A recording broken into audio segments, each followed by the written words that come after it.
c'est un évolutionniste, Jean-Yves Notin. Tout d'abord, les véritables mutations sont très rares dans la nature. Deuxièmement, du fait qu'elles sont aléatoires, la plupart des mutations sont nuisibles, car n'obéissant pas à des changements ordonnés dans la structure des gènes.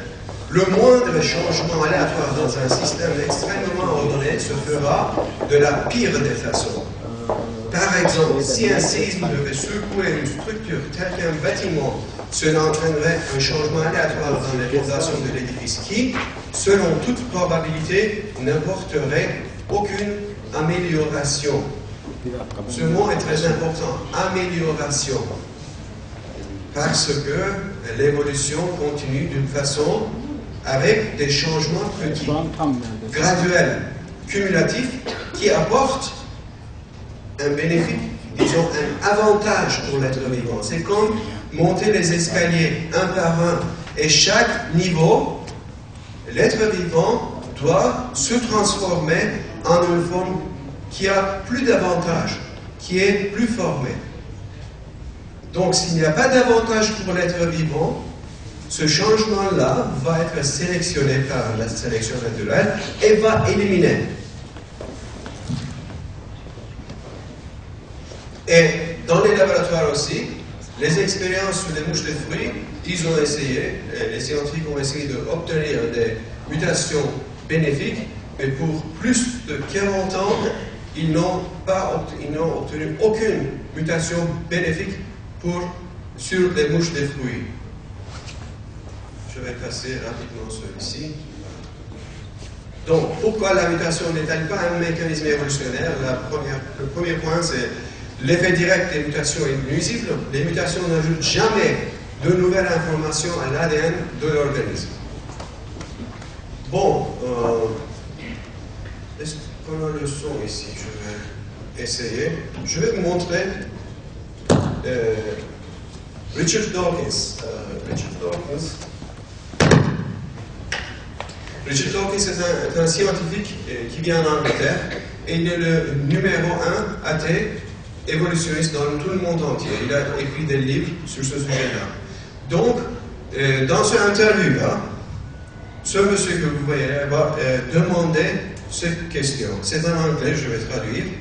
Il demande, Professeur Dawkins, pourriez-vous nous montrer un système ou un mécanisme évolutionnaire qui peut ajouter de l'information dans le génome de l'être vivant? Est-ce qu'il y en a tel mécanisme? Et on va voir la réponse de Richard Dawkins.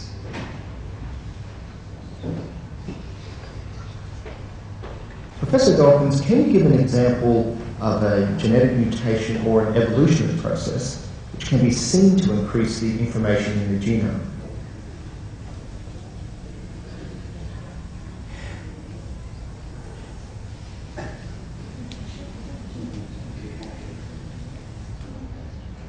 Voilà la réponse, aucune réponse. Parce que scientifiquement, on sait très bien qu'il n'y a aucun mécanisme intelligent dans la nature qui peut ajouter de l'information dans le génome des êtres vivants. Et Richard Dawkins le sait très bien. Et il a écrit des livres sur ce sujet. Et c'était pendant les 2 dernières années que dans un film qui est produit aux États-Unis, il a dit qu'en d'origine, il a changé la vie.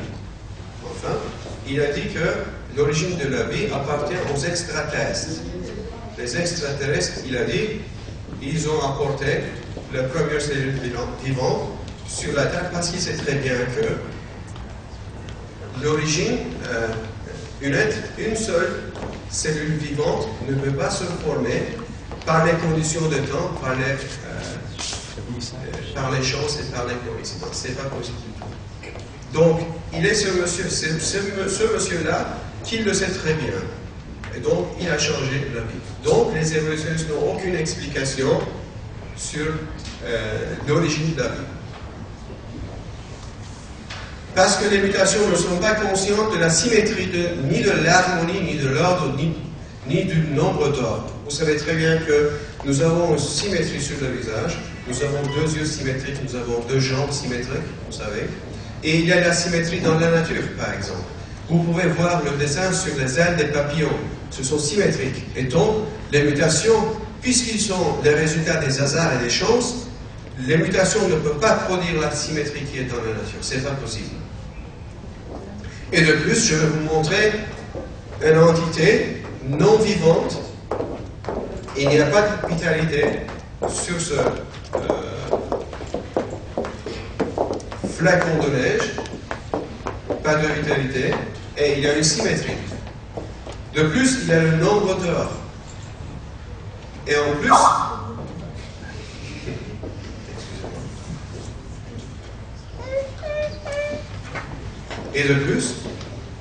ils ont toujours 6 côtés. 6 côtés, pas 5, pas rectangulaire, pas triangulaire. Non. Vous prenez un flacon de neige des États-Unis, c'est 6 hexagones.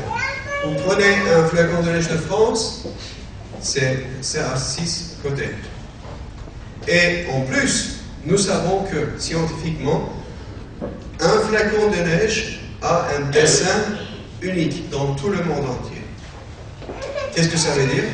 Vous ne pouvez pas trouver un deuxième dessin comme celui-ci dans tout le monde entier.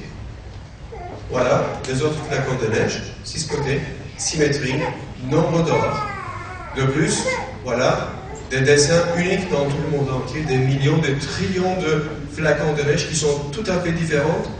Et de plus, les autres flacons de neige.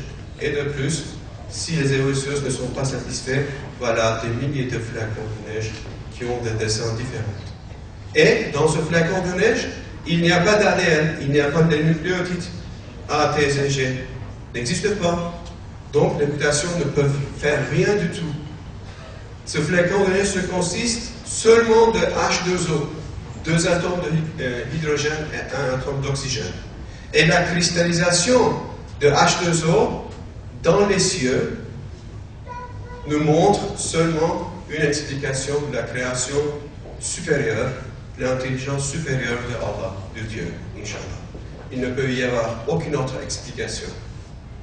Je répète encore une fois, la sélection naturelle et les mutations peuvent faire quelque chose s'il y a la vitalité sur les êtres vivants. S'il n'y a pas de vitalité comme celui-ci, ces dessins-là, ces images-là, ne sont pas explicables par la mutation, les mutations et la sélection naturelle. Donc, nous continuons. La troisième question, c'est, y a-t-il aucune preuve de fossiles prouvant l'évolution?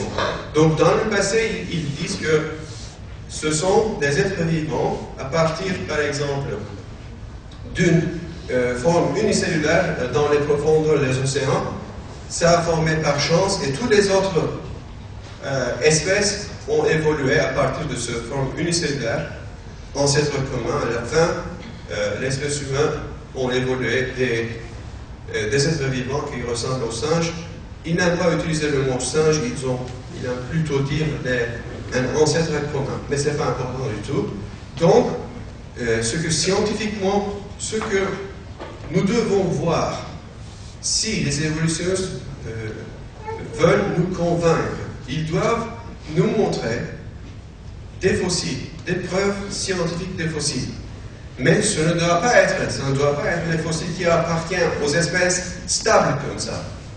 Les espèces stables, le mot stable, qu'est-ce que ça veut dire? Avec des mots, avec des organes complets, parfaits, avec de symétrie. Mais les évolutionnistes doivent nous montrer des fossiles asymétriques, pathologiques. Asymétrique, pathologique, qu'est-ce que ça veut dire pathologique? Par exemple, un jambe qui sort du dos, ou bien un œil sur le genou. C'est quelque chose, une créature qui ne ressemble à rien du tout. Mais tous les êtres vivants que nous voyons autour de nous sont si bien définis.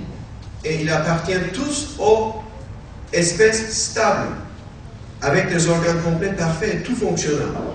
Donc, ils doivent nous montrer des formes intermédiaires comme ça, des fossiles transitionnels, des formes transitionnelles qui est entre des espèces stables. Ils disent que l'étoile de mer s'est transformée en un poisson. C'est la supposition darwiniste. Dans 100 millions d'années. Bon, il faut bien réfléchir, parce que 100 millions d'années, c'est pas court du tout. C'est une longue temps, la période c'est très longue, 100 millions d'années, pas 1, 2, pas 10, pas 20. Donc, normalement,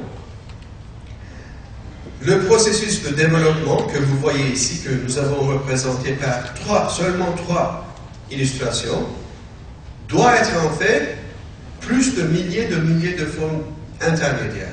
Parce que 100 millions d'années est très long. Et les fossiles, est-ce que nous trouvons des fossiles appartenant aux étoiles de mer? Oui, nous trouvons combien de milliers de fossiles d'étoiles de mer nous en avons. Et vous allez voir, nous allons vous montrer. Est-ce que nous avons des fossiles appartenant aux poissons? Oui. Combien de milliers?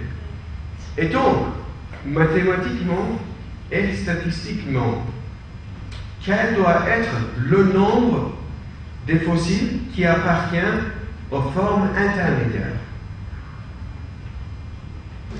Disons de trillions de fossiles intermédiaires nous devons trouver. Un autre exemple. Vous montez sur la montagne. Et nous recherchons des fossiles dans les strates de la Terre. Donc, nous trouvons, disons, 2000 fossiles, 2000 pièces de fossiles. Et quand on regarde, quand on analyse tous ces fossiles-là, statistiquement, si la majorité, disons 95% de ces fossiles-là, appartiennent aux formes intermédiaires, et seulement 5% de ces fossiles appartiennent par exemple, aux étoiles de mer et aux poissons, donc on peut imaginer de tels processus. Mais quand on trouve de milliers de fossiles, ils appartiennent tous à des formes stables. Nous n'en avons aucun, il n'y a aucun, zéro forme intermédiaire de fossiles. Il ne peut pas nous montrer.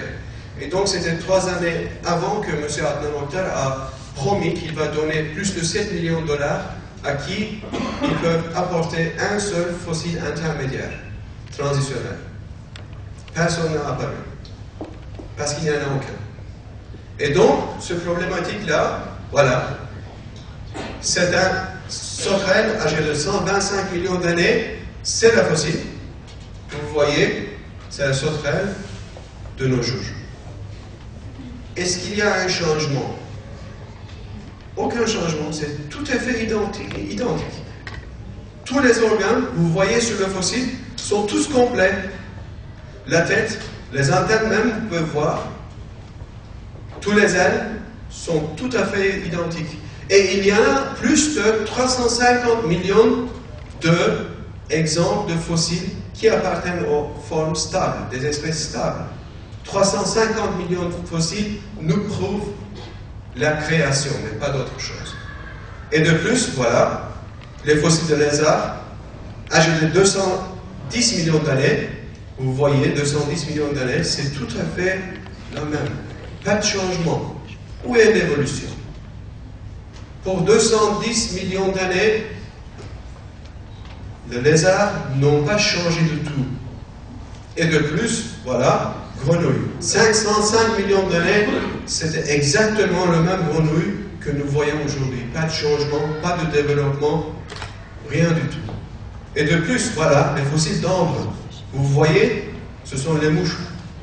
Et sont toujours identiques. Voilà, les fossiles de guêpes âgés de 54 millions d'années. Vous voyez, c'est tout à fait différent, tout à fait la même. C'est unique. Et de plus, voilà, les fossiles de fourmis, 40 millions d'années. Vous voyez, c'est comme on a pu prendre le photo. C'est exactement la même. Où est l'évolution? Où est le développement? Les termites. Les termites d'aujourd'hui, vous voyez ici, et voilà, un fossile de termite âgé de 20 millions d'années. 20 millions d'années avant, le termite était exactement le même. Pas de changement, pas de développement. Voilà, les fossiles de sauterelles, vous voyez ici, pas de changement. Les fossiles de papillons gris, 54 millions d'années. Tout à fait, c'est tout détaillé. Hein. Il faut bien réfléchir sur ça.